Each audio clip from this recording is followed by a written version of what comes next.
Mga kaibigan, mga farmers, ito tanim namin hindi pa pwedeng ma-harvest. Medyo green pa. Siguro pag mga 1 week to 2 weeks, pwede na siguro to. Mga 2 weeks, harvest na yan. Ayos naman din yun, no? Ganda naman. Mataba naman din yung palay. Pangit din yung sobrang taba. Wala tayong harvest doon. Pero ito,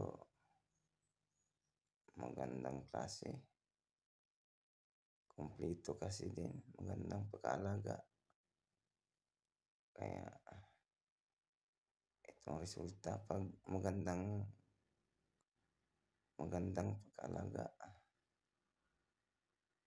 Maganda. Ayos, malusog yung palay, bunga ng palay pag magandang pagkatrabaho. Pero pag hindi maganda, walang harvest. Kaya, yan ang resulta.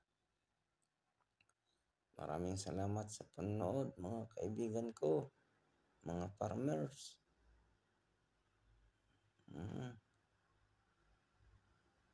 Thank you.